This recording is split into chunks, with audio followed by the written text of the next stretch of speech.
Paz e graça para você ligado nesse canal, no programa Vejam Só, que volta hoje com gravações inéditas depois de um período aí de quarentena, né, em que nós não fizemos gravações, e você pode rever os nossos melhores debates e as nossas melhores entrevistas. O programa de hoje vai tratar de um assunto que está na ordem do dia das igrejas. O que fazer durante a quarentena? Já que as igrejas não podem reunir pessoas para fazer seus cultos, os cultos têm sido feitos à distância por intermédio da tecnologia, principalmente da internet. A questão é que não é só para cultuar que o povo de Deus se reúne. Existem os sacramentos, a ministração da palavra, a ministração daquilo que traz graça, dos meios de graça, como diriam os reformadores. E estes sacramentos devem ser feitos também pela internet? Eles são biblicamente válidos? Eu fico curioso para saber como é que se faz um batismo pela internet, mas nós vamos tratar desse assunto e de como os crentes devem agir. Conheço alguns que dizem que deveríamos simplesmente ignorar as determinações dos órgãos de saúde e nos reunir. Afinal de contas, estamos reunidos com o Senhor Jesus pela fé e nenhum mal vai nos alcançar. É assim mesmo? Essa promessa que consta da Bíblia se aplica nessa situação? E se não se aplicar, devemos simplesmente deixar para lá e não nos reunir para celebrar os sacramentos? A morte, a ressurreição e a futura vinda do Senhor Jesus? Isso e muito mais agora, porque está no ar o Vejam Só.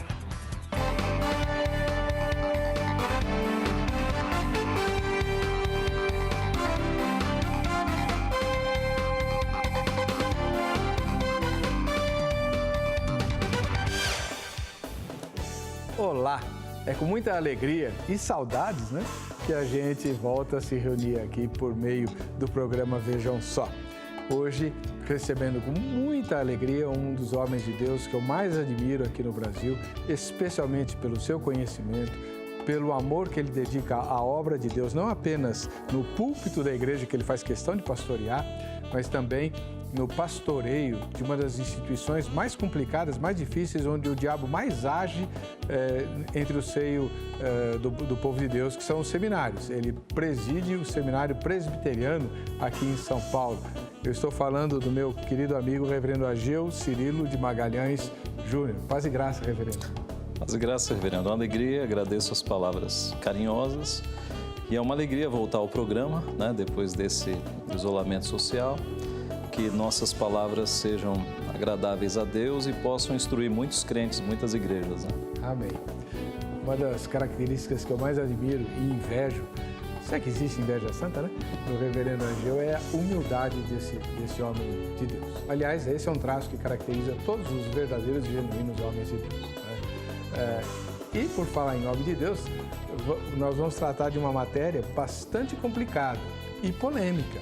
Como os líderes de igrejas locais devem se adaptar aos tempos de pandemia em relação aos cultos, às reuniões, às ministrações da palavra, reunião de oração, por exemplo, e também a ministração dos sacramentos, que é o ponto mais sensível de todas estas questões. Para introduzir o assunto, temos uma matéria, vejam só.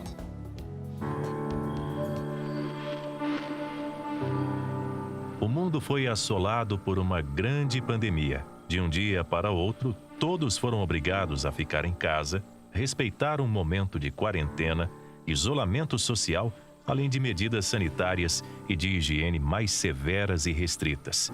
Isso virou o mundo e a sociedade que conhecemos de cabeça para baixo. O comércio foi fechado, as escolas e faculdades suspenderam as aulas, academias, salões de beleza, restaurantes, tudo fechado. Evidentemente, essa situação afetou a rotina das igrejas pelo Brasil.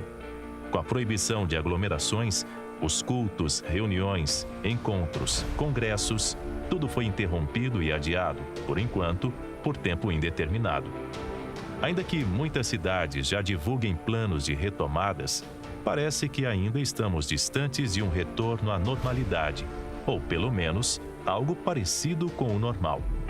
Com essa paralisação forçada, as igrejas precisaram de criatividade para continuar com cultos, aconselhamentos e outros atendimentos eclesiásticos que cada igreja oferecia antes da pandemia.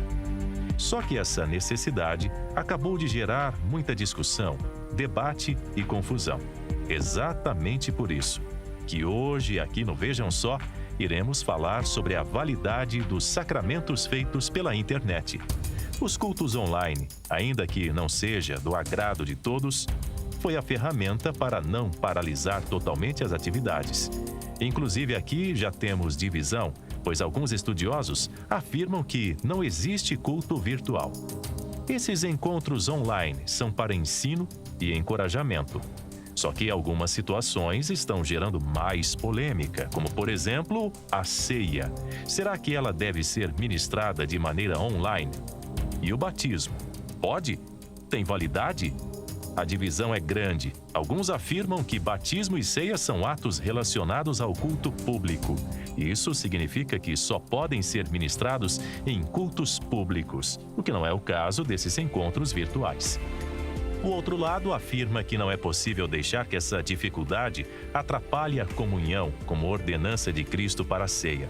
Ou ainda que o batismo não seja realizado por isso, afinal de contas, esse é o símbolo e confirmação do novo nascimento.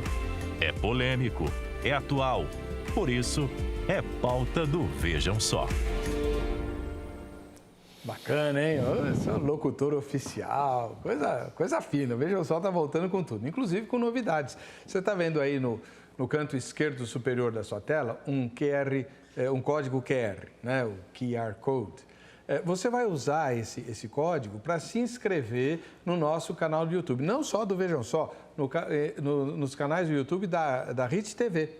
E com isso você vai poder acompanhar toda a nossa programação. Inscrevendo-se nos nossos canais, né, no canal da Hit TV, você receberá a informação de todas as atualizações. Qualquer coisa nova que subir, inclusive do Vejam Só, além dos outros programas, você vai ser notificado ou notificada e vai poder assistir, não vai perder mais nada do programa Vejam Só. Então, é só você fotografar, né, usar o seu celular e fotografar aí esse código QR. Ah, você não sabe fazer, né? Você é da minha geração? Chama seu neto, ele faz isso em 10 segundos. Tá? O neto, neta, enfim, essa nova geração já nasce sabendo, né? Eu não sei, mas enfim. Muito bom. É bom ter aqui o reverendo Ageu Cirilo de Magalhães Júnior, ministro da Igreja Presbiteriana do Brasil, e por falta de prática, reverendo, esqueci de pedir o endereço da igreja local que o senhor pastoreia. Assim, Igreja Presbiteriana de Vila Guarani, fica ali na região do Jabaquara, né? Avenida Leonardo da Vinci, 2114. Estamos lá. Muito obrigado pela presença do senhor, né, que também é o diretor, né, do Seminário Presbiteriano do Brasil, que tem um nome muito sugestivo. Reverendo José Manuel da Conceição, é o famoso JMC. E por que esse nome é importante para a história da igreja brasileira? Sim, porque foi o primeiro pastor nacional, né? José Manuel da Conceição era um padre, e ele foi convertido pelo trabalho dos missionários americanos que chegaram aqui no Brasil. Ele foi o primeiro pastor da igreja presbiteriana brasileiro. Eu até desconfio que tenha sido o primeiro pastor nacional de todas as igrejas. Eu também acho. Porque quando nós chegamos, o casal Calley estava aqui, mas eles não eram brasileiros. Não eram brasileiros, Eu acho que foi o primeiro pastor mesmo. Ordenado e tudo. Ordenado, né? Ele fez um trabalho muito importante na região de Brotas, não é isso? Foi. No interior de São Paulo, ele andava a pé durante várias cidades, né? E quando ele se converteu, ele fez questão de voltar nas paróquias nas quais ele tinha sido padre para ensinar o verdadeiro evangelho para aqueles fiéis. Uma coisa impressionante. Na igreja, se não me engano, é na igreja de Brotas, na igreja presbiteriana de Brotas, há um memorial, ou em Torrinha, não tenho certeza, há um memorial assim, muito inspirador a respeito do reverendo José Manuel da Conceição e a igreja de Brotas, eu tenho certeza, porque eu estive lá, ele foi pastor lá também. Eu não tive a felicidade ainda de visitar lá. Vá lá. É muito legal, muito legal. E o pessoal de Brotas é uma bênção, né? Cidadezinha muito, muito acolhedora. Agora, reverendo, como é que o senhor está vendo essa questão? Como é que a igreja lá de Vila Guarani está fazendo? Então, lá nós tivemos que adotar, então, um planejamento, né, para esse período de isolamento. Eu imagino que todas as igrejas, né, tiveram providências. No nosso caso, nós fazemos a reunião de oração na quinta-feira por um programa de videoconferência, que é o Zoom, né? Outros têm usado o Meet e outros programas, que propicia que os membros se vejam e falem e orem juntos. No domingo, na verdade, antes do domingo, nós mandamos para o grupo da igreja 2 roteiros de culto. A nossa esperança é que os chefes das famílias, os cabeças de família e aqueles que não têm pais crentes possam ter um roteiro de culto para fazer as suas devoções, os seus cultos familiares ou domésticos no domingo. A gente tem incentivado isso para, como que acordar homens que têm que exercer a sua direção, o seu sacerdócio, digamos assim, dentro da casa, dirigindo as suas famílias. E na Escola Dominical de Manhã, nós fazemos também pelo Zoom, por videoconferência. Tá? Agora, outras igrejas têm, muitos pastores têm preparado as suas mensagens e mandado pelos meios digitais, né? YouTube, Facebook, alimentando assim o rebanho, que eu acho que é uma coisa interessante também. Lá nós optamos por motivar os cabeças, os chefes de família a dirigirem os seus cultos. Aliás, uma ideia sensacional, né? Então, eu tenho escrito, reverendo, nas redes sociais, que se esse isolamento servir para despertar os homens como líderes espirituais das suas casas, isso vai ser uma bênção, né? Isso será um fruto da pandemia. Eu acho que é muito cômodo você ligar o YouTube e assistir alguém pregando, né? Não é errado, é claro, a gente tem a alimentação ali de um ministro, mas se os homens acordarem para dirigirem as suas famílias no culto doméstico, isso vai ser um ganho extraordinário. Puxa vida, bacana. Antes da gente entrar nas questões mais sensíveis, vamos ver a nossa enquete, porque você é convidado ou convidada a opinar, né? Você tem vez e voz no Vejam Só. Vamos lá para a nossa enquete. Você concorda que a igreja realize os sacramentos? Veja, pregação não é sacramento, tá?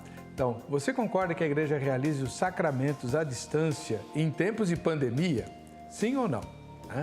Ao final dessa edição, a gente vai ver o resultado parcial da nossa enquete. Reverendo, tem uma questão interessante. O senhor falou que a escola dominical é feita pela internet. Mas todas as classes ou só uma? Nós não conseguimos fazer todas, mas nós temos uma classe para crianças, que as professoras abrem uma sala e chamam, uma classe para pré-adolescentes, para adolescentes e uma para adultos. Ô, doido, velho. O que ficou faltando? Não faltou nada.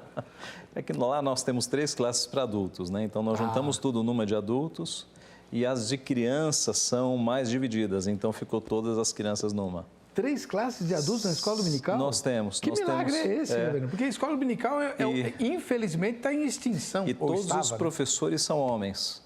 Todos os professores são homens. São presbíteros da igreja, né? E como são divididas as classes? Antigo Testamento, Novo Testamento e doutrinas básicas. Nós fazemos um rodízio, né? A pessoa fica 3 meses em uma, passa para outra, é um rodízio de 4 anos. Que bacana. Graças a Deus, estamos fazendo.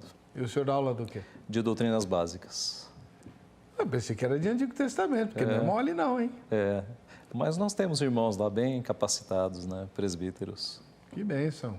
Graças a Deus. Parabéns. Agora, o culto doméstico é uma outra prática bastante em desuso, né? Sim.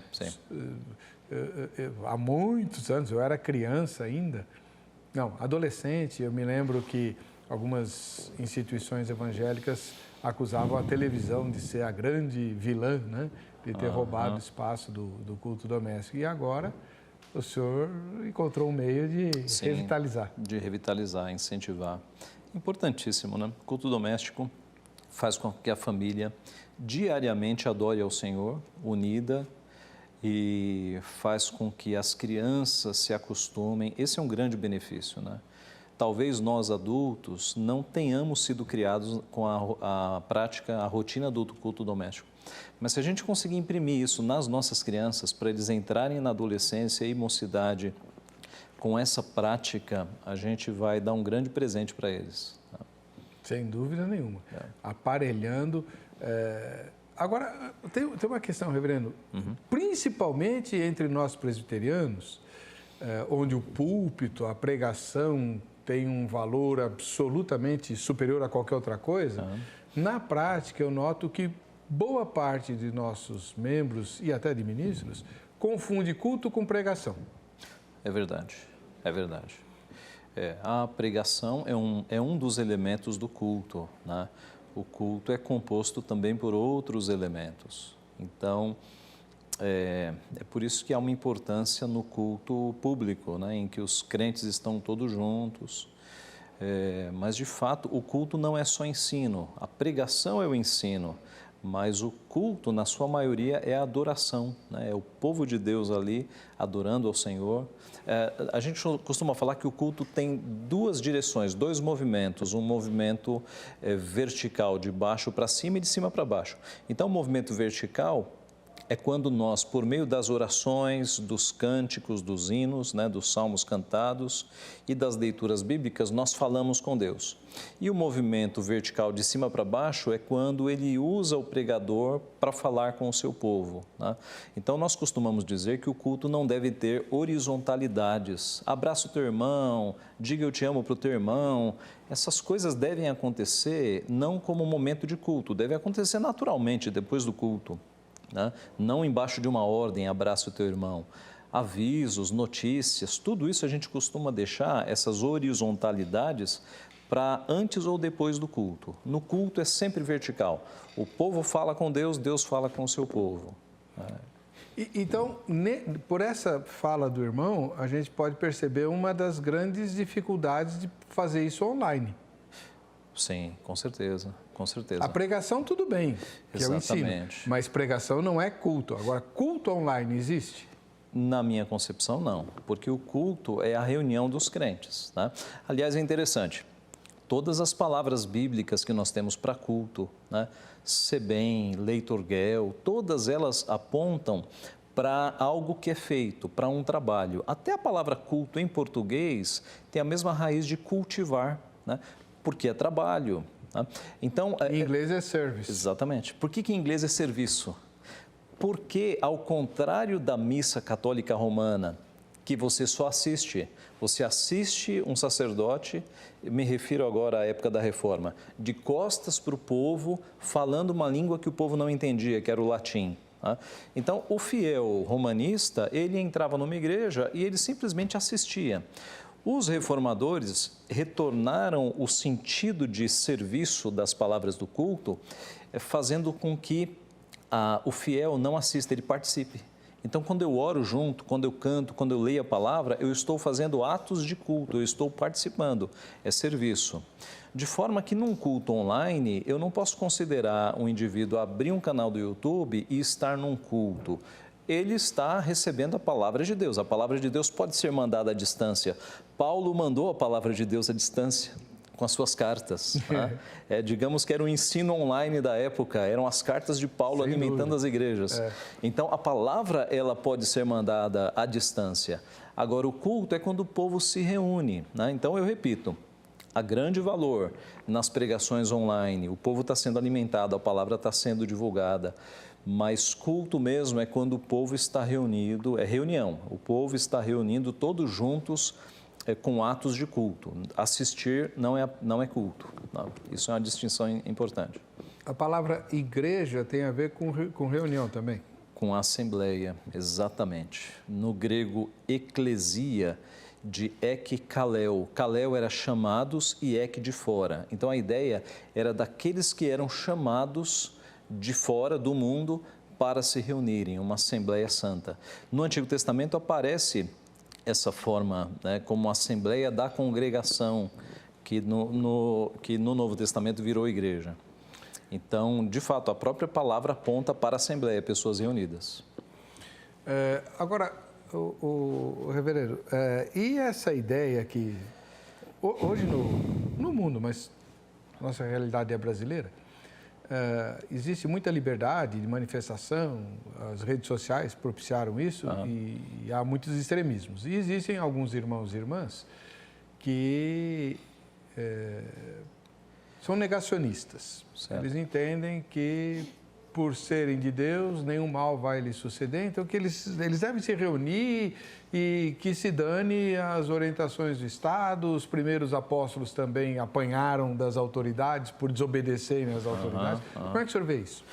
Então, essa é uma boa pergunta, né? Porque, de fato, eu tenho visto crentes falando assim, não, vamos lá para a igreja, nenhum mal nos sobrevirá. Isso é equivocado, isso é tentar a Deus. É muito interessante quando a gente olha os 10 mandamentos e o 6º mandamento, que é o não matarás, todos os mandamentos são negativos, não, mas eles têm, digamos, aplicações positivas também. Então, não é só não matar, é usar de todos os meios para preservar a vida. Não é só não roubar, é garantir a propriedade, garantir o bem do outro. Não é apenas não adulterar, não dizer falso testemunho. Todo mandamento negativo tem uma aplicação positiva. Então, o momento em que nós estamos vivendo deve nos colocar na mente a aplicação positiva do 6º mandamento, do não matarás. É tentar a Deus, numa pandemia, nós juntarmos um monte de pessoas numa igreja. A gente está sendo imprudente, na verdade. Então, eu entendo, e veja, o teu programa, reverendo, ele atinge o Brasil inteiro, inclusive cidades que não estão com nenhum caso, né? Então, o que a gente vai falar aqui é com muita prudência para que cada pastor, cada liderança, cada conselho analise a situação na cidade. Mas eu diria que em cidades em que a pandemia é crescente, como é o caso da capital paulista, me parece, eu creio que a gente tem que ter muita prudência para retomar reuniões públicas, porque a gente pode estar levando o vírus para o pessoal mais velho da nossa igreja. E as nossas igrejas têm muitas pessoas, né, na faixa de risco. Então, eu entendo que não é o momento de voltarmos por cumprimento do não matarás, preservação da vida, cuidado com os nossos fiéis. E não precisa muito esforço para, de forma muito realista, percebermos que há irmãos e irmãs que foram acometidos e alguns partiram. Exatamente. Pastores, inclusive. Teve uma notícia que saiu na internet de uma igreja na Coreia que anunciava curas, etc., que eles foram lá para a cidade onde surgiu o primeiro foco do vírus, né? E quando eles voltaram, muitos membros infectados. Eles foram com aquela pregação de que nós vamos lá curar todo mundo e muita gente voltou infectada e morreu. Então, isso não é prudente, tá? O que significa não tentarás o Senhor? Não tem muito a ver com o programa, mas já que o senhor mencionou, quando Jesus diz para Satanás, está escrito, não tentarás ao Senhor teu Deus, o que ele quis dizer? Eu entendo que é você desafiar Deus e tentar fazer Deus cumprir coisas que Ele não prometeu, tá? Então, Deus promete cuidar do seu povo, com certeza, mas não é por isso que eu vou escalar uma torre de alta voltagem e vou dizer, não, Deus vai me proteger. Isso é tentar a Deus, é você avançar em coisas que Deus não prometeu, tá? Eu precisaria estudar mais a passagem, mas assim, me parece que essa é a ideia, de você fazer Deus cumprir coisas que Ele nunca prometeu na sua palavra. É porque o que o diabo sugeriu a Jesus, que ele pulasse, né, do pináculo, já que os anjos impediriam ele de se machucar. Mas não é esse o contexto da promessa. Com certeza. O diabo sempre deturpando, tirando do contexto. Inclusive, existe vários episódios no livro de Atos dos Apóstolos em que os apóstolos, Paulo principalmente, saía do lugar para não se expor a risco inutilmente. Exatamente. Era a percepção de que Deus cuida da minha vida, mas Deus me dá responsabilidades, né, para que eu evite ocasiões de risco, de perigo. Agora, já que o senhor falou em ocasiões, reverendo, e essa ocasião que nós estamos vivendo, claro, a maior crise que a nossa geração já assistiu, tá bem, mas não lhe parece que é algo, pelo menos no grau que nós estamos vendo, de alcançar o mundo todinho, nunca aconteceu antes, aconteceu? Eu acho que não. A história fala de algumas pandemias, né? Gripe espanhola, peste negra. Me parece que elas estavam restritas à Europa. Elas não atingiam o mundo inteiro. Sem dúvida, a nossa geração não tinha passado por isso. E eu estou com aqueles pastores, pastor, que a semelhança dos antigos, sempre que acontece algo assim muito trágico, a gente pensa, Deus está disciplinando o mundo. Deus está disciplinando. E está, de alguma forma, mexendo com a igreja. Esse é o momento, não é momento de festa, esse é o momento de a gente falar o que Deus está querendo nos ensinar com essa pandemia. Pode ser o braço do Senhor. Eu lia há pouco tempo atrás o livro do Packer, Entre os Gigantes de Deus, que é um livro que fala do período lá dos puritanos. E ele dava o exemplo de dois pastores pensando exatamente assim. Quando aconteceu uma grande guerra na época deles, eles pensaram, por que Deus está nos disciplinando? Que pecado nós temos cometido contra Deus? Né? E não precisa ir muito longe para ver que o mundo evangélico de hoje, ele despreza muitos dos mandamentos de Deus, né? Inclusive a guarda do domingo, que é um mandamento esquecido. Quem é que guarda o domingo hoje no mundo evangélico? Pouquíssimos. A geração dos nossos pais e dos nossos avós davam muito valor a você no domingo não fazer nada, devotar-se às coisas de Deus. A geração atual esqueceu isso. O que é guardar o domingo, reverendo? É você focar manhã, tarde e noite em exercícios devocionais. É você focar o seu dia nas coisas do Senhor. É você participar das atividades da igreja todas. É você não trabalhar nesse dia. É você nem pensar, é você descansar sua mente, não pensar em questões de trabalho, é descansar a tua mente. Então, você se devota ao Senhor o dia inteiro, você pratica obras de misericórdia, que é visitar pessoas doentes e questões assim, ajudar pessoas. E é também o descanso, né? Então, devoção, descanso do corpo e obras de misericórdia. Eu creio que a geração evangélica atual tem desconsiderado isso. Conheço alguns crentes que frequentam estádio de futebol. Em pleno domingo. Não deveria. Nós temos 6 dias para fazer as obras seculares, né? Deus, na criação, santificou o 7º dia. Nós sabemos que em Cristo, quando Cristo ressuscita, e Ele é o Senhor do sábado, Ele pode fazer a mudança, a igreja passa a seguir, a guardar o 1º dia da semana, né? Então, há coisas que a gente faz em 6 dias, mas esse dia é especial para nós nos concentrarmos nas coisas de Deus. Será que isso não é uma decorrência, reverendo, esse descaso para com o domingo, uma decorrência da falta de observar o primeiro grande mandamento? Com certeza, com certeza, com certeza. Aliás, é interessante, pastor, a geração atual até teme quebrar a 2ª tábua, né? Até teme, puxa vida, eu não posso matar uma pessoa, Deus vai me punir, mas não teme quebrar a 1ª tábua. Não teme. Por quê? Porque teme mais a homens do que a Deus. Teme mais a punição humana do que a punição divina. Nós deveríamos ter o mesmo temor de quebrar o dia do Senhor ou de blasfemar contra o nome do Senhor do que cometer um assassinato. Por que a gente teme mais a punição civil do que a punição que vem de Deus? Percebe? Isso é grave. E aí a pandemia é um momento de recolhimento em que você pode... Que lugar tem Deus na sua vida, né? Eu acho que Deus, Ele está pesando a sua mão sobre as nações. Muitas vezes, principalmente nós mais históricos, né? Não tão pentecostalizados, somos acusados de sermos meio lenientes, e a gente olha para o pentecostalismo como um bando de radicais, mas Deus tem os seus radicalismos. Sim. Quando Jesus diz, amarás, pois, citando a lei, né? Amarás, pois, o Senhor teu Deus com todo o teu coração, com todas as suas forças, com todo o teu entendimento, isso não é radicalismo? É radical, é radical. Salmo 119, não me lembro qual versículo. Tu ordenaste os teus mandamentos para que os cumpramos à risca. À risca. Né? É porque, pastor, a gente vive numa sociedade que é estruturada na base da síntese. Né? As palavras de Hegel, digamos, a síntese hegeliana, que vem da filosofia mais baixa para a sociedade, de que você evita os extremos e sempre vai no meio termo, tese, antítese, síntese. É sempre o meio termo. Sempre o meio termo acaba influenciando o modo de vida das pessoas. Ser radical não é ser extremista ou errado. Às vezes, ser radical é justamente estar no centro da vontade de Deus.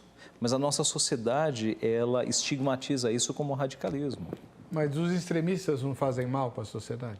Depende. Se for um extremista que esteja andando exatamente no mandamento de Deus, a sociedade não vai gostar dele de jeito nenhum, mas ele vai ter a aprovação de Deus.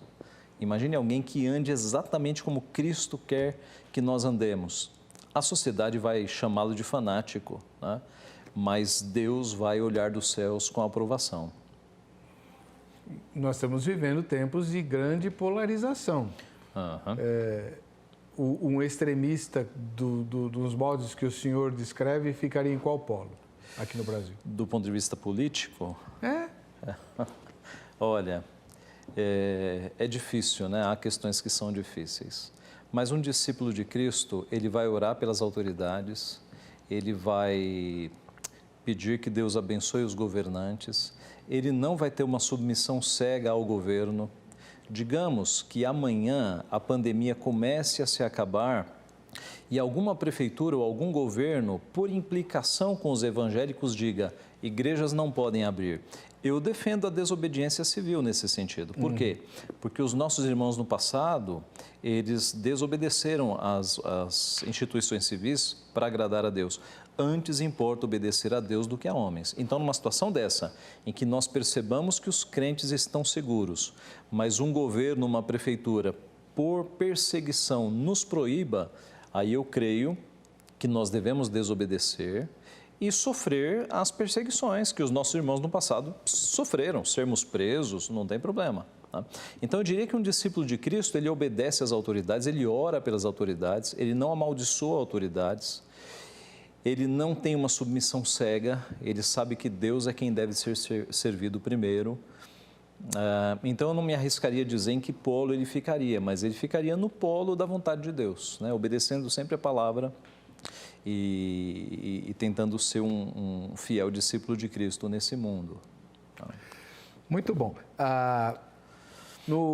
Deixa eu falar com você novamente sobre essa novidade que nós temos aqui no canto superior esquerdo da tela da televisão. É o QR Code, que você vai fotografar com o seu celular, e isso vai te habilitar a encontrar, né, os nossos vídeos no YouTube. Não apenas do Vejam Só, mas da RIT TV. E se você se inscreve, você recebe as notificações. Cada vez que algo for novo, né, que for postado no YouTube como novidade, você já vai ser informado ou informada.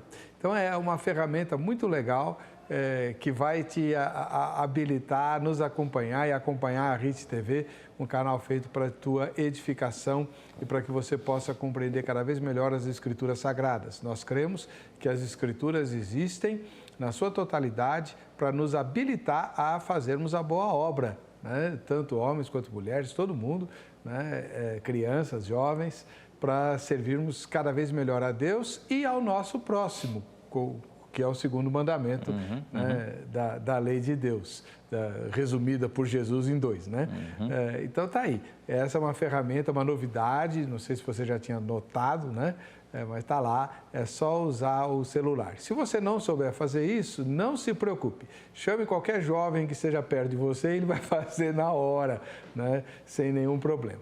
No próximo bloco, nós vamos abordar algumas questões mais delicadas, a questão dos sacramentos. Será que a tecnologia, ela conspira contra a fé? Porque não existe culto online, como o reverendo Ageu colocou aqui. existe pregação online, mas culto online não existe. Sacramento online, então, como é que vai ser, né? Você viu aí na matéria de abertura, aliás, muito legal, um batismo feito pela internet. Chega a ser até engraçado, né? Para não dizer outra coisa. Nós vamos abordar também, nós vamos ver os comentários que foram postados nas nossas redes sociais, vamos avaliar o resultado parcial da enquete e vamos também ver quem é que está nos assistindo, porque temos uma pendência aí que a pandemia não deixou a gente fazer o sorteio. Daqui a pouquinho a gente fala disso para você. Então não sai, voltamos já.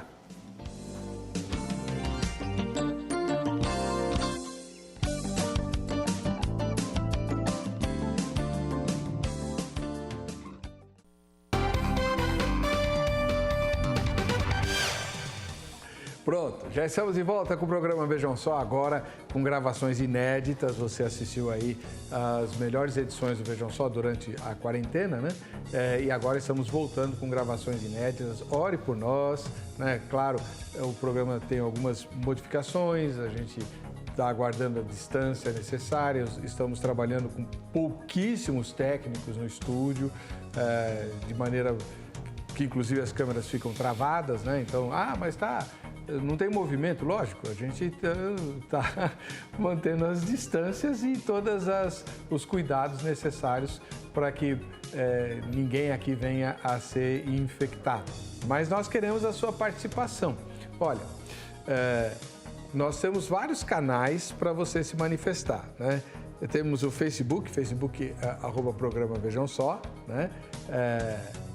facebook.com/programa Vejam Só, e temos o Instagram, @programa Vejam Só, né? Para que você possa nos acompanhar, além do Facebook da RIT Oficial também. Tem o código QR aí para você fotografar e ter acesso aos nossos vídeos no YouTube. Você que gosta do Vejam Só, mas não consegue assistir ao programa quando ele é exibido por causa do horário, né? Então, entra no canal do YouTube. É só fotografar esse código QR aí, você vai ter acesso aos nossos vídeos e vai poder aí se deliciar com os aprendizados que eu e você colhemos dos nossos ilustres convidados aqui. E manda sua fotografia. Olha, nós vamos fazer o sorteio na quinta-feira, o sorteio que tinha que ser feito na Páscoa, do livro do Dr. Rodrigo Silva, né, Enciclopédia Histórica da Vida de Jesus, para quem mandou fotos e vídeos para nós, tá bom? E nós vamos fazer esse sorteio na quinta-feira. E quem quiser mandar foto ou vídeo, use esse endereço, o e-mail, vejamsó@rittv.com.br, tá? É o melhor meio para você encaminhar o seu material. No vídeo você pode, durante aí 30 segundos, 15 segundos, dar o seu recadinho, dizer o que você gosta, o que você não gosta, sugerir temas, sugerir convidados, tá bom? E também por e-mail, você pode fazer isso por escrito se você quiser. Agradecemos toda a cooperação. Vamos conhecer alguns dos nossos telespectadores e das nossas telespectadoras, né? Em Ribeirão Preto, no interior de São Paulo, nós temos o Gessner Moreira, nosso telespectador em Ribeirão. Cidade quente que vou contar, né? Beleza. Deus abençoe, Gessner. Um grande abraço para você. Fique na paz. Saúde à sua igreja em nosso nome. Por falar em calor, agora a gente vai lá para Fortaleza, no Ceará. Olha só que bênção, né? O Sinfrônio é nosso telespectador lá, olha, e em atitude de oração. Louvado seja Deus pela sua vida, Sinfrônio. Grande abraço, meu irmão. E agora voltamos aqui para São Paulo, na Grande São Paulo, em Barueri, né? Um município que é limítrofe aqui com a capital. A Bernadette Romanato é nossa telespectadora lá. Um ósculo santo para você, Bernadette. Muito obrigado pela sua audiência. Podendo vir à capital, né?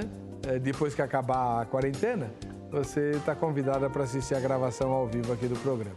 Tá? É só combinar pelo Facebook. E lá na Bahia, em Alagoinhas, nós temos o José Wellington, nosso telespectador. Olha que foto bonita. A gente está preso em casa e você aí, né? Nesse sítio gostoso. Abençoado Wellington, lá de Alagoinhas, na Bahia. Deus te abençoe, José. Muito bem, daqui a pouco a gente vai ver alguns comentários que os telespectadores postaram também. Mas antes, queria perguntar para o nosso convidado de hoje, o reverendo Ageu Magalhães, lá do seminário José Manuel da Conceição, é o seminário presbiteriano aqui de São Paulo, e pastor da igreja de Vila Guarani, na região de Jabaquara. O que o senhor tem contra a tecnologia? Por que a tecnologia não pode ajudar a igreja? Não tenho nada contra a tecnologia, não. Nós entendemos que toda verdade é verdade de Deus, inclusive na ciência, na matemática, na tecnologia. Nós entendemos, inclusive, dentro da doutrina da graça comum, que quando a tecnologia e a ciência avança, é porque Deus está soltando como que fagulhas do seu conhecimento para a tecnologia avançar.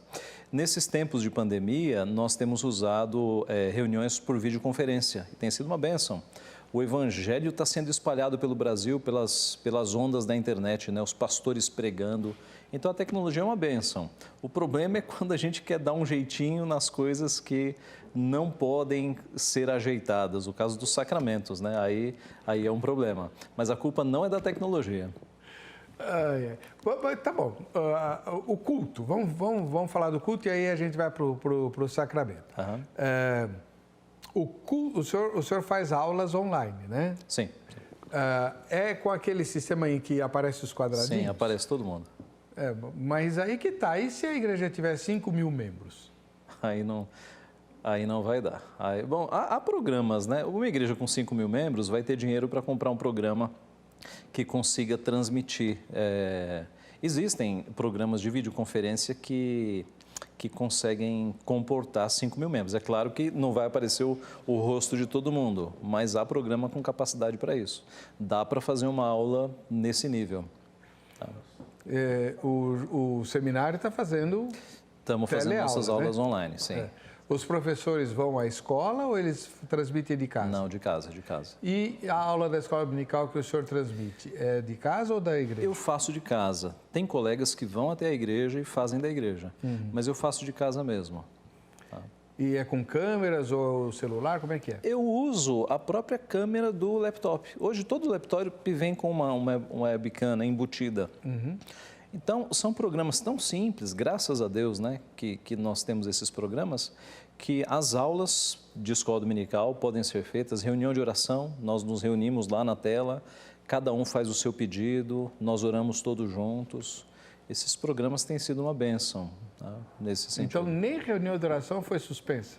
Não, continuam. E na verdade, pastor, na maioria das igrejas, as reuniões de oração durante a semana contam mais ou menos com 10% da membresia, no máximo, né?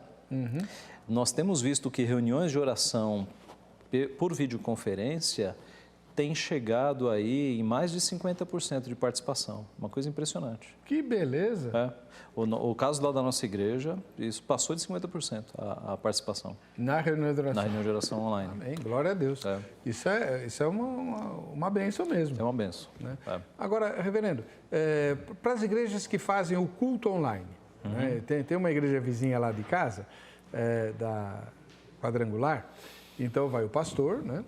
Ele vai à igreja para pregar lá da igreja e a banda, e que fazem os louvores e tal, e tem a pregação. Então, as pessoas que estão em casa acompanhando pela internet, é como se elas estivessem no templo. Elas podem cantar e assistem à pregação. O senhor não acha isso perigoso, quando acabar a pandemia, os crentes não quererem mais ir para a igreja local? Eu acho, é o grande perigo. Se você não colocar as coisas nos devidos lugares, a saber, a banda e o pessoal que está na igreja está cultuando, o pessoal que está em casa está assistindo. Tá?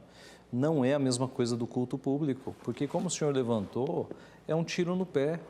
Bom, esse não é o principal motivo. O principal motivo é bíblico, né? Culto é todo mundo junto, atos de adoração.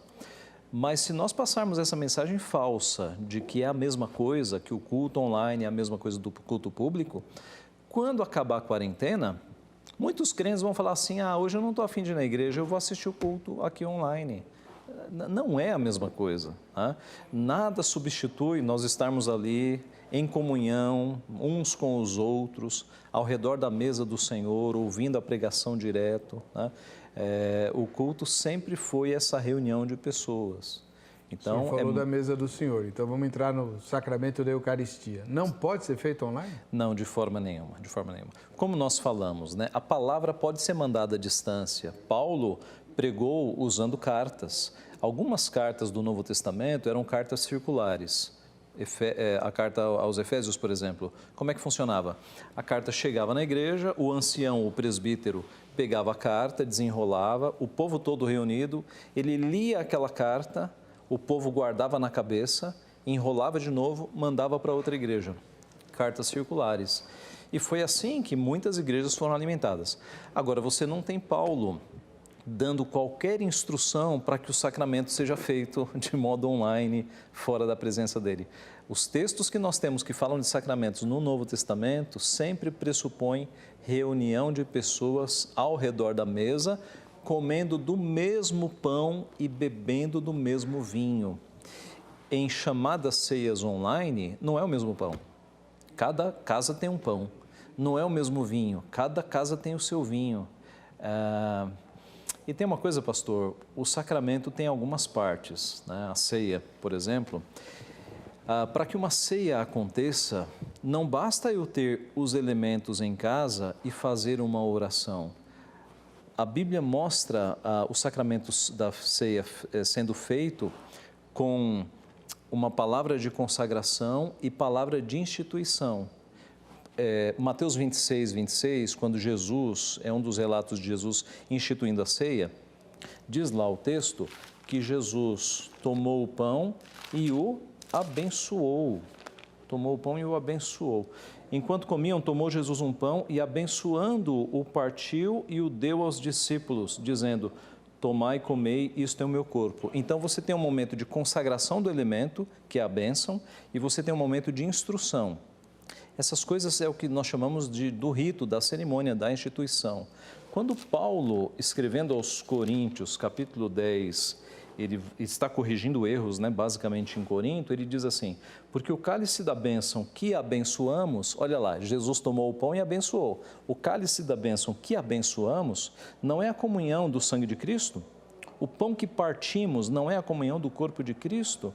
Porque nós, embora muitos, somos unicamente um pão, um só corpo, porque todos participamos do único pão. Veja, é um pão que é partido na presença de todos, é consagrado por um ministro do Evangelho e é consumido. Mais abaixo, no verso 21, eu estou lendo 1 Coríntios 10, 16, 17, agora o 21.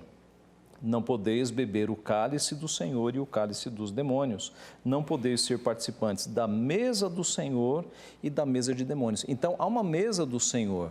Note, o que eu tenho pensado é o seguinte, pastor. Vou fazer uma analogia aqui com algo que não é sacramento, tá? Vou falar sobre um casal de noivos. Imagine que um casal de noivos na sua casa, o noivo vira e fale assim: noiva, vamos casar então? Vamos fazer uma oração aqui e aí a gente está casado. Será? Será que sem uma cerimônia, sem uma instituição, basta orar e eles estão casados? Ou então é o seguinte, tem um grupo de crentes numa casa, a mesa do café da tarde está lá, e aí tem pão, tem queijo e tem vinho. E aí alguém fala: gente, tem pão e tem vinho, vamos fazer uma ceia do Senhor aqui? A gente ora e a gente está na ceia do Senhor. Pode? Não pode. O que está faltando? Palavras de instituição. Na ceia, na igreja, um ministro do Evangelho ora para que os elementos que são tirados do nosso uso comum sejam agora, à semelhança de Cristo, abençoados e usados no uso sacro. Então precisa de um ministro do Evangelho para que o sacramento seja realizado. Por quê? Porque o sacramento não é divorciado da palavra. O fato de eu ter pão e vinho separado da palavra é só pão e vinho. O sacramento acontece quando os elementos estão lá e a instituição da ceia é anunciada por meio da palavra. Um sacerdote ordenado por Deus, ele ora consagrando os elementos, a semelhança de Cristo, a semelhança de Paulo, e todos participam do mesmo pão e do mesmo vinho. Talvez seja essa a razão que antigamente os pastores eram, uma vez ordenados, né? Depois de todo o processo, que era sempre muito rigoroso, eles eram chamados de ministros da palavra e dos sacramentos. Exatamente, exatamente. Essa frase é célebre na história, o ministro da palavra e do sacramento. Por quê? Que se atribuiu ao pastor, ao ministro da palavra, também o sacramento. Porque o sacramento, ele é regido pela palavra. Se não tiver palavra, só são elementos do nosso uso comum. Tá? Então, é necessário conhecimento para você ministrar um sacramento. No Novo Testamento, todos os sacramentos são ministrados por oficiais, por quem tem ofício. Só falando sobre ofícios, no Antigo Testamento, profeta, sacerdote e rei, né? Deus estabeleceu essas funções e cada uma das funções tinha que ter a sua unção especial, né? Os profetas, os sacerdotes e os reis. No Novo Testamento, nós temos 3 ofícios temporários que foram do período apostólico e 2 permanentes. Ofícios temporários, profeta, há profeta no Novo Testamento, há quem defenda que a profecia dele era diferente do Antigo, há apóstolos e há evangelistas. O evangelista é um ofício apostólico, Filipe era evangelista, que era como que um ajudante ali de apóstolo. Esses ofícios, profeta, evangelista e apóstolo, duraram no período do Novo Testamento, né? No período apostólico. Mas há 2 ofícios que são instituídos para que sejam duradouros, presbíteros e diáconos. E tanto são duradouros que Paulo escreve dizendo: quando vocês forem eleger presbíteros, são essas as características. Quando vocês forem eleger diáconos, são essas as características.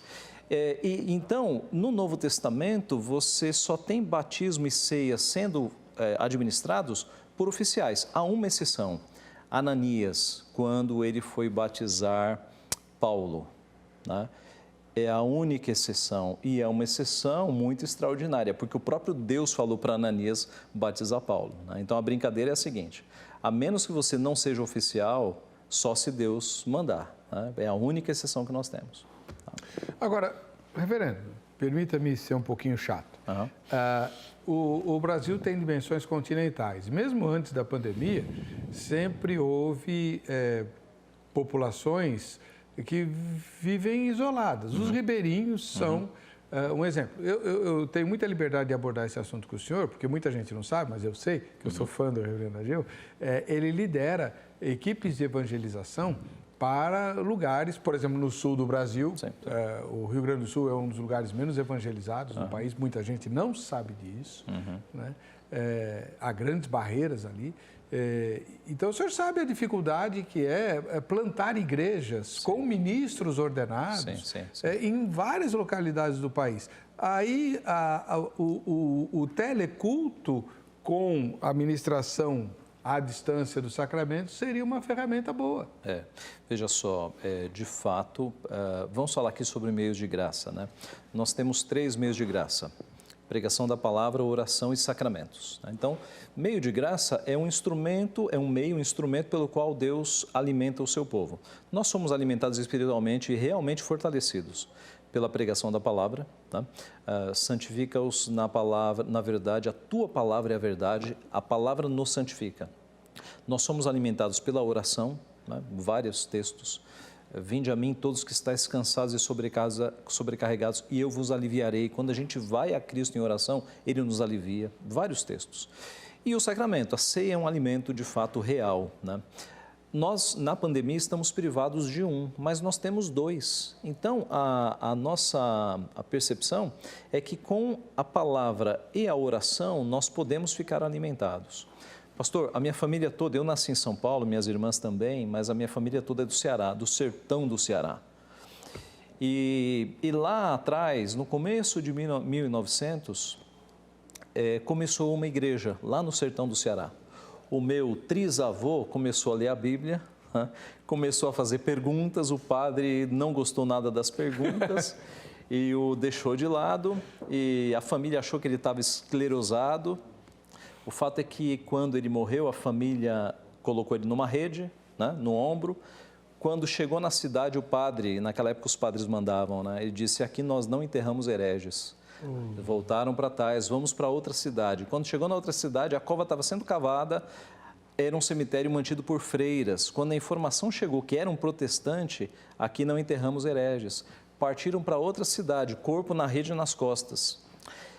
O padre da outra cidade já falou, não venha, que aqui nós não enterramos hereges. E aí a família disse, vamos à força? Não, não vão, porque vão desenterrar e vão dar para os bichos. Voltaram lá para o sítio Vencedor, no sertão do Ceará, e pegaram um pedaço de terra e transformaram em um cemitério. E a família inteira rompeu com o catolicismo. E dessa família já são aí uns 10 pastores. Incluindo Edilson Botelho, Estênio Márcio, Hélio Nogueira Castelo. Você é parente dele? Sim, o reverendo Hélio é meu tio-avô. Ele foi meu pastor. Então, pois é. Somos todos da família Nogueira Castelo Branco. Essa é a história da nossa família. Né? Que legal, isso eu não sabia, reverendo. Pois é, a história é belíssima. A família inteira rompeu com o catolicismo. E quando chegou um missionário na região, um pastor vindo de Fortaleza, que soube, né, que havia crentes naquela região, sem nunca um pastor ter ido lá, ele chegou e batizou assim 40, 50 pessoas, achou pessoas convertidas pela palavra, o pessoal começou a ler a palavra. Note, nessa igreja, que hoje já tem mais de 100 anos, eu tive o privilégio de ir lá no centenário, durante 80 anos eles ficaram sem pastor. O pastor indo de Fortaleza 1 ou 2 vezes ao ano para ministrar a ceia. E veja, eles não ficaram fracos, porque eles compensaram na palavra e na oração. Os presbíteros regiam a igreja, né? E quando o pastor chegava, ele pregava e ministrava a ceia para todo mundo. Note, na Bíblia, nós temos o sacramento da ceia, que é obrigatório, o crente tem que participar, mas não se fala da periodicidade. Eu lia esses dias um artigo de um pastor escocês falando justamente contra a ceia online. E, o sobrenome dele é... poxa, eu esqueci o sobrenome. É um pastor escocês. Mas ele dizendo que na Escócia, durante muito tempo, por falta de pastores, o povo participava da ceia de 3 em 3 meses. Tá?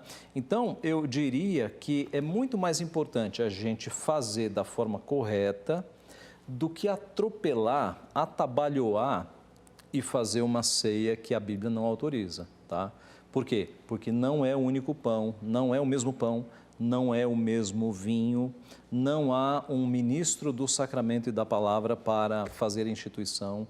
Eu acho que convém esperar, né? Nossos antepassados esperavam 6 meses para participar de uma ceia, corpo de Cristo reunido ao redor da mesa. Nós podemos esperar um pouco, porque pecar contra sacramento é muito grave.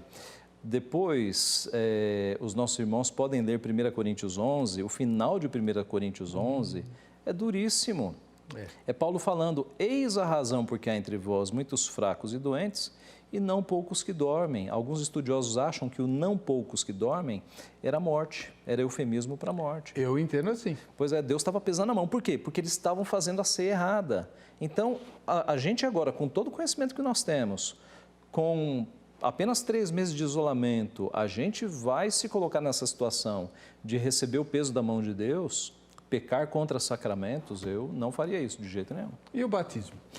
O batismo é mais diferente ainda, né? Quando começou a se falar em ceia online, a gente brincava, olha, não pode porque batismo online ninguém vai fazer. E teve um pastor no Rio de Janeiro que fez, né? Mostrou lá na matéria muito bem feita do começo, um pastor jogando água numa tela de televisão e o indivíduo lá do outro lado derramando água. Imagine se Paulo escrevesse assim para os fiéis, olha, no dia tal, na hora tal, derrame água na sua cabeça que eu vou jogar água aqui para cima. E não existe. Batismo é a presença do batizando, daquele que batiza, que no Novo Testamento é sempre um oficial, e das palavras de instituição. Ele é batizado em nome do Pai, do Filho e do Espírito Santo. Então, um batismo à distância é impossível de ser feito. Mas aí corremos o risco das populações isoladas, mesmo antes da pandemia, de pessoas se converterem e morrerem sem se batizar. Boa pergunta. Na Segunda Guerra Mundial, pastores luteranos visitavam as casas de convertidos para efetuar o batismo em casa. Batismo em casa é possível. Você faz um culto e você batiza a pessoa, tá? O Felipe batizou no meio do caminho lá. Né?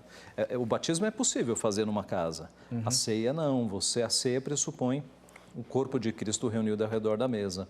Mas o batismo é mais flexível. Esse pastor do Rio de Janeiro, por que ele não pegou um ônibus ou pegou o seu carro e foi até a casa do indivíduo com as distâncias preservadas e o batizou ali? Não teria problema. Tá? Num ambiente de culto não teria problema nenhum. Então, o batismo pela internet... De jeito nenhum, não tem como, é uma impossibilidade. Fica uma situação até, sei lá, muito estranha, né? Estranha. Engraçada, para falar a verdade. Agora, bom, eu tenho mais coisa aqui para falar com o senhor, mas antes vamos ver os comentários, né? Alguns comentários que foram postados nas nossas redes sociais.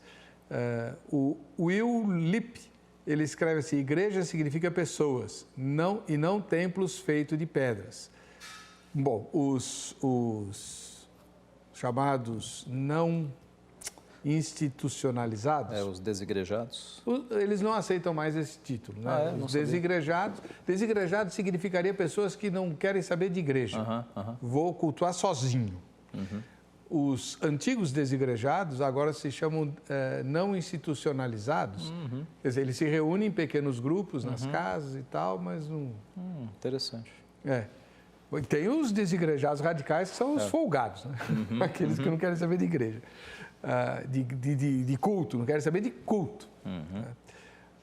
Então, parece que o Will defende a ideia de que pode ser feito fora do templo. Veja, de fato a igreja não é a construção de pedras, né? A Bíblia nos diz que nós somos as pedras que vivem agora, nós somos as pedras vivas. A igreja, o conceito de igreja no Novo Testamento é de salvos reunidos. Pode ser numa casa, pode ser num período de perseguição, nas catacumbas, nos buracos. Ali a igreja está. Onde está o povo de Deus, a igreja ali está. Então, se é uma igreja que não funciona num local público, mas funciona numa casa, e se a igreja tem essa configuração e a ceia é feita num culto com um ministro ordenado, ali está a igreja. Eu não veria problema nisso. Agora, isso é diferente de um grupinho de crentes se reunir e falar, vamos fazer a ceia aqui, né? Sem haver um ministro realmente ordenado, palavras de instituição, consagração dos elementos, aí não é ceia. Juliana Werner.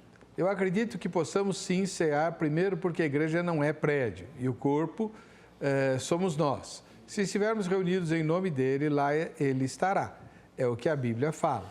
Mas também entendo que se fizermos apenas para cumprir um ritual, sem discernir e entender, melhor não fazer. É a mesma questão do outro, né? Há na cabeça das pessoas uma carência de entender que quando Cristo institui um sacramento, esse sacramento deve ser observado. Paulo é tão rigoroso nisso que quando ele escreve o trecho da carta, né, que na nossa Bíblia, 1 Coríntios 11, ele é tão zeloso que ele fala assim, o que eu recebi do Senhor, isto vos entreguei. É como se ele dissesse, gente, eu não estou nem aumentando nem diminuindo. O que eu recebi do Senhor, isto eu vos entreguei. Há um zelo do apóstolo em que aquilo que ele recebeu, tudo indica por revelação, né? A instituição da ceia, ele está passando para o povo da igreja com um zelo máximo. Nós não temos autoridade para pegar algo que Cristo instituiu de uma forma e modificar. Isso é... Lembrando, né, que esse texto de 1 Coríntios 11 é o texto mais antigo sobre a Santa Ceia na Bíblia. Os evangelhos foram escritos depois das cartas de Paulo. Boa lembrança. É o primeiro texto normativo sobre a Eucaristia, a Santa Ceia, é 1 Coríntios 11. Pablo Eduardo. Acredito que nesse tempo devemos cuidarmos. Assim que voltar tudo ao normal, serão realizados nossos serviços especiais. Deus assim o sabe. Concordo, plenamente. É uma questão de esperar. Esperar um pouquinho para fazer direito. E, aliás, pastor, que alegria será quando nós pudermos retornar, né? O primeiro culto depois da pandemia, a primeira ceia depois da pandemia.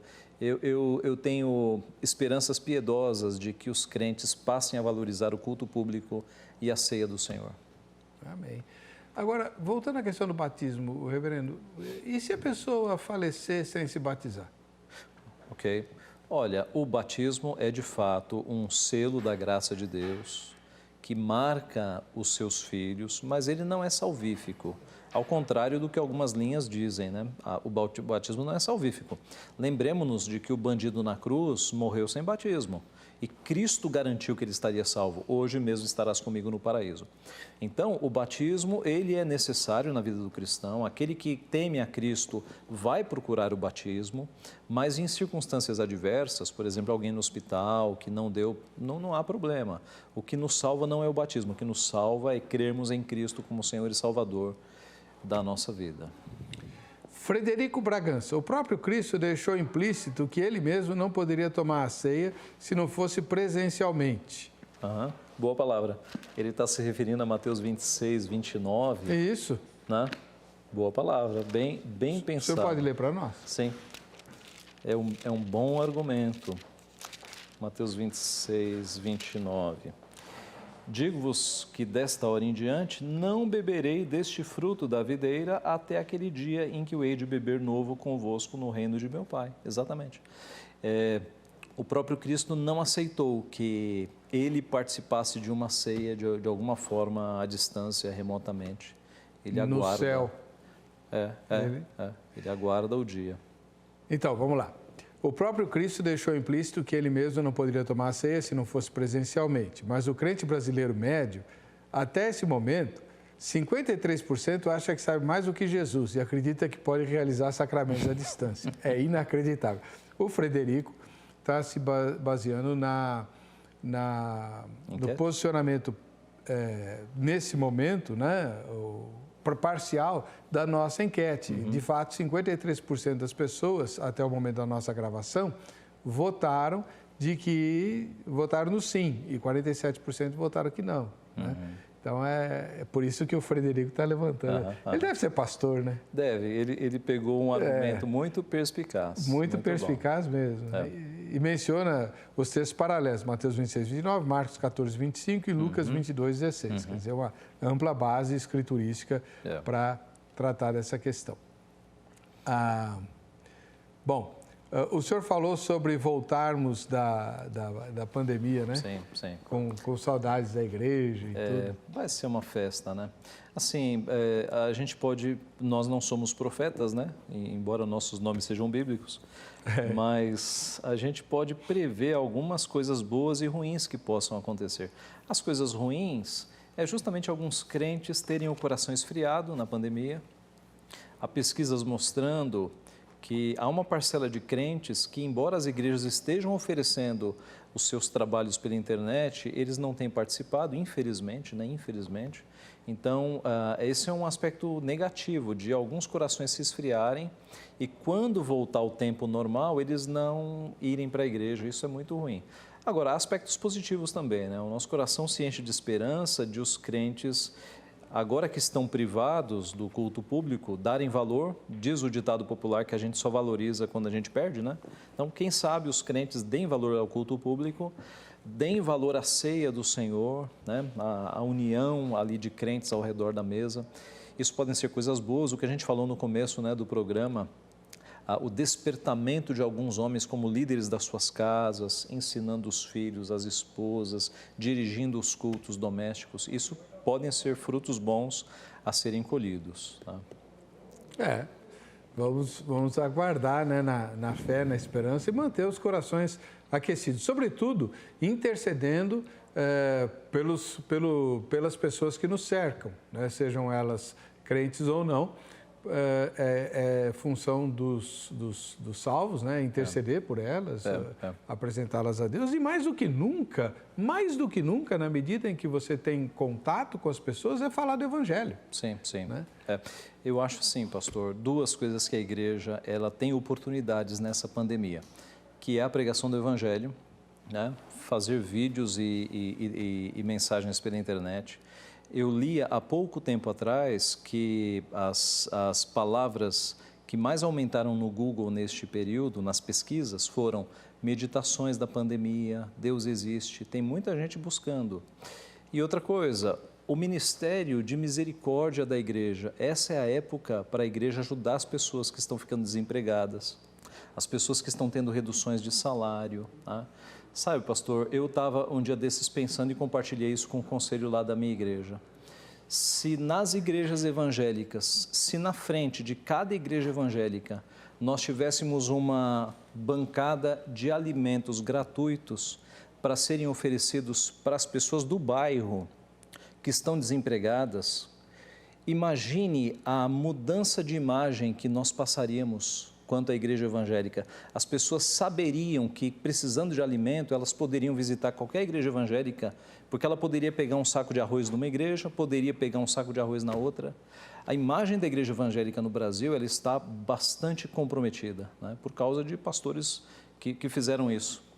Mas se a imagem da igreja evangélica passasse a ser essa, olha, que alimento as igrejas evangélicas estão distribuindo. Tá?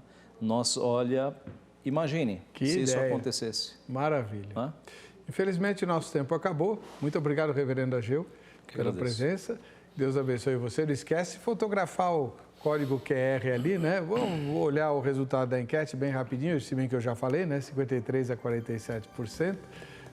E você participe conosco por meio das redes sociais. Esse código QR aí vai te ajudar bastante, tá bom? Nos veremos no próximo Vejam Só. Até lá.